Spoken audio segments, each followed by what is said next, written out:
How do I know how much and what to eat? So you're getting ready to start keto and you aren't sure how much to eat or what to eat. Yeah, so we always say to start with some kind of a calculator, a lot of online calculators, very easy to use and readily available if you have internet service. We recommend Cronometer. It's got a huge database of just about anything that you could want to find on there, things that people have submitted themselves or from the database that they build.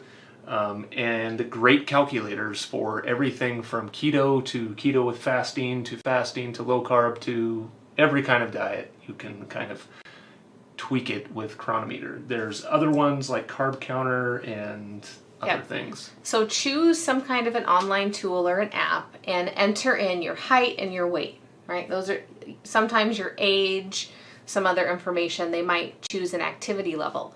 So if you're at a desk job, so many of you said yes. If you're at a desk job, make sure that you're choosing sedentary. So then go ahead and let it have that number, which you might come back and adjust later. But just go ahead and move on and set up your carbohydrates. So with Cronometer, you can choose total carbs, and net carbs with or without sugar alcohols. So that's a decision you need to make for yourself. My advice is to pick one. So if you are, let's just do an example. So let's say we have Chad. And Chad is brand new to a keto diet. He weighs 250 pounds and he wants to lose 40. He's 6 foot tall. Chad has a killer sweet tooth.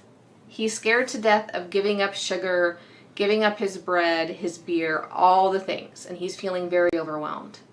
Now for Chad, I would go ahead and say net carbs and don't not include sugar alcohols. Like for Chad, I would say, yeah, allow yourself sugar alcohols and allow yourself to subtract those out of your carbs in the beginning.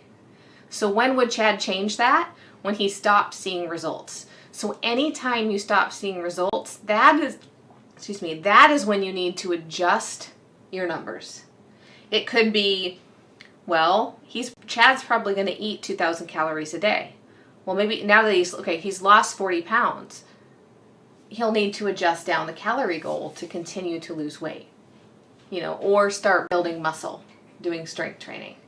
So there's probably 100 different ways to choose what your calories are, what your macros are, or some combination of that. Yeah.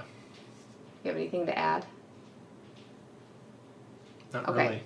All right, so it's really just about picking somewhere to start. It doesn't have to be perfect when you start. If you go a day, let's say you're 20 net carbs, you go a day and you're 30, that's fine. What were you eating last week? Probably something like 150 grams of carbs.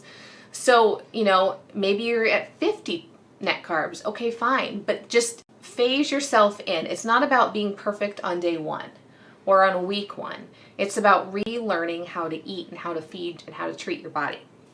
So don't beat yourself up. So then we're going to talk about how much protein is too much. I would say, if you're not getting into ketosis, protein is probably where you're making a mistake. And it's pretty easy to change that amount of protein. But so the only way you're going to know is if you're logging your food. Yes. The average person, anywhere from 0.3 grams to 0.5 grams per pound of body weight is going to be adequate for protein. If you're a male and you're trying to build muscle, add muscle, you're probably looking somewhere from 0.6 grams, maybe all the way up to 1 gram per pound of body weight, which is plenty for the average male to build muscle. For women, it's going to be a little bit lower than that.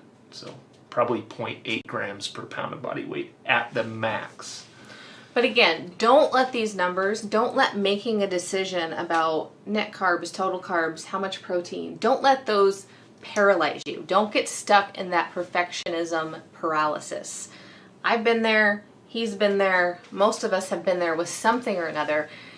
just say, okay, well, that's just an excuse to not start, right? That's just an excuse for me to say, well, I'm doing everything right, but I'm not getting results. If you're not logging your food every day, if you're stuck in a plateau, you're not getting results, and you're not logging your food every day, you can't know what you're doing wrong because you're just guessing. So you've got to gain the freedom by logging your food. I know it feels annoying, it feels constrictive, but log your food because that's going to give you the aha moments. So how much do you eat? And what do you eat? Well, keto food list. We've got a keto food list on the 30-day keto planner on our website. Get a keto food list, go through it, explore the recipes. I mean, there's tons of resources online, there's cookbooks, there's so many recipes, so you really can eat a lot of your favorite foods that have been changed to keto versions. So knowing how much, you have to realize that there are many things at play. So even though you've set some kind of a calorie goal, we don't want to have too much of a deficit in the beginning. Once you get through the first couple weeks, then you can start to create a deficit, and you can do that based on hunger. If you're not hungry, people will say, well, I'm not hungry, so should I eat? I still have more calories today. No, if you're not hungry, don't eat. But you've got to play around with it. So you can also cycle your days. So for example, on Mondays, I do a morning spin. So on Mondays, I eat more calories than I do on Tuesday. On Tuesday, I do a long walk at lunch and yoga in the evening. So you can cycle how many calories you're eating based on your energy expenditure that day. So keep in mind that more exercise means more energy expenditure. So if you're starting a new workout program, you can expect to be a little more hungry. Yeah,